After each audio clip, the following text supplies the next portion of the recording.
climate finance can play an important role in bringing about transformational change in the agriculture sectors. In particular, it can really help to shift practices and production systems away from non-resilient to more resilient pathways. We know that many good practices already exist, but there are very many barriers to adoption. Some of those barriers include, for instance, information. People don't really know what the likely impacts will be on climate change in a particular area, and also what are the specific options that have already been tried and tested and that can be upscaled in that particular context. A second very important barrier is tenure security. Without having security to invest, that long-term investments can really reap benefits for those who are undertaking those investments, it's very difficult to bring about that type of change. So investing in creating tenure security is a key element to bring about transformational change. Another area that's particularly tricky, especially for smallholders and vulnerable households, is access to credit. They don't have the opportunity to think long-term, to take credit in order to invest into what may be future benefits, because they don't have the assets for collateral, or they don't simply have the ways of overcoming and bridging the period until the payments will be positive that are coming back from the investments. Transformational change can also be really taken off course because of risks and shocks. Those, of course, again, particularly important to those that are already vulnerable and that don't have particularly strong assets in order to protect themselves. In those areas, it's not just change towards different practices, but also some areas of interventions that are outside the classical agricultural sphere.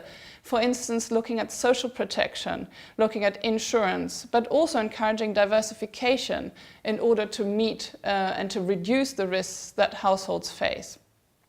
And lastly, there is also the key role of social capital. Especially small farmers, poor farmers in isolated areas can often suffer from the fact that individual actions cannot bring about the change. They need to have a way to bring about collective action in order to upscale both the way that they access services, but also the way they market produce, the way that they can transform the way they do productive systems in particular areas. And so it is also the creation of greater social capital at the local level that can bring about transformational change.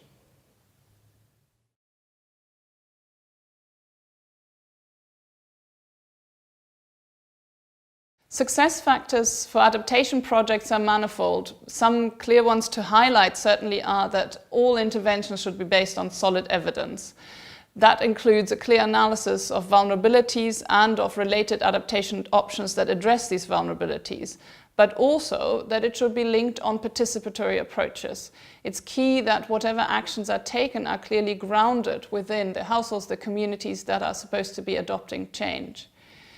It is important for adaptation projects to take a long view, but at the same time realize current realities. Especially with vulnerable households, we are dealing with trying to enhance current livelihoods, but at the same time looking at long-term change. So it's important that the trajectory towards a long-term change that meets the changing realities of climate change informs the way in which we help them overcome their current challenges.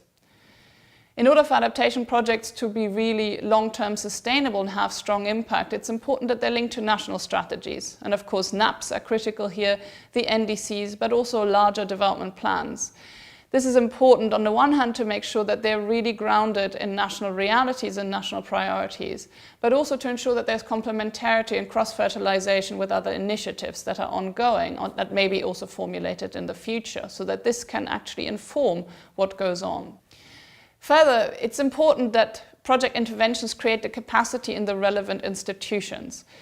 We know that projects can be very successful, but it's not always sure whether beyond the project closure there will be continuation of the actual success that has been created, or in terms of the services that have been established. So it's critical that any intervention really strengthen the extension services, but also universities and training institutes that can capitalize on the experience that's been created, at the same time integrate new approaches, new information, new services into their existing ongoing programs to ensure that they're continued and sustained and that these services will be available in the long term.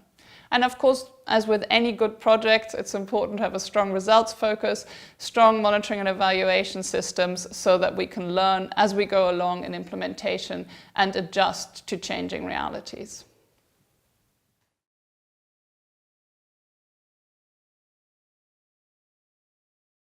We know that there's a pledge to have 100 billion per year in climate finance available. We are actually quite far away from that target. And even if we were to reach it, it is unlikely to meet all needs. The Adaptation Gap report presented by UNEP in 2016 suggests that adaptation costs alone may be around 140 to 300 billion per year by 2013, and they will be even greater by 2050. So climate finance alone certainly cannot stem the entire effort to bring about the transformational change. This means we need to also look elsewhere. And here it's critical to recognize the important role of domestic budgets and domestic investment. It is not just the international financing flows that are critical to bring about transformational change. We know that domestic budgets are a key source of public finance and a much, much greater source of public finance for agricultural development than we have from the international flows. So it's important on the one hand to mainstream climate change into domestic budgeting processes, so to know which parts of public budgets go towards climate change expenditure, and particularly to integrate climate change aspect into investment appraisal that happens at the national level, so that national investments are clearly undertaken with a view towards long-term climate change impacts and long-term climate change realities. It's not just public budget, of course, that's critical, because as we know in the agriculture sector, the critical investments are actually done by the private sector, in particular by farmers. Now, farmers are not always able to access the kind of finance they need. Partly this is because they have a limited asset base, especially when we're talking about small and vulnerable farmers, but also partly because the financial services simply are not available. The financial services are not available because the risks are manifold, and especially with climate change are actually often increasing. And many financial service providers don't have the structures in place in order to meet this kind of difficult market, so they withdraw from it or don't actually serve it. The way that we can try to work towards having a better part of climate finance for climate smart agricultural development is on the one hand for public climate finance to help improving viability of climate smart agriculture investments so that banks, commercial banks, can actually upscale lending for proven investments in which they have a better understanding of the risk factors. It's also important to think about de-risking some private capital by looking at public-private partnerships that are designed specifically to enable private finance to scale much, much greater amounts of funding into the agriculture sectors through layered capital structures and other approaches that can really complement the way in which public and private funds serve farmers to invest. It's also critical for public finance to go into strengthening the capacity of private finance providers to manage agricultural risks, to better understand them, to see how they can develop appropriate products that can meet both the needs of the clients in the agriculture sectors, but that can also work within their investment portfolio.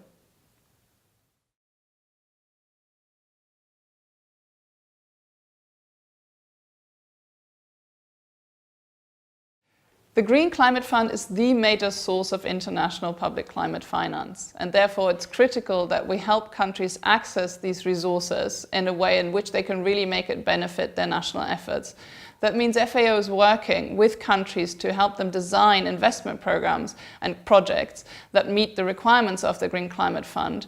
And also at the same time, we're working with them with the Readiness Program. This is a program that's specifically designed to help them prioritize what will be different investment options, and also to look at adaptation planning in a way that they can understand what the investment priorities are in the adaptation sphere.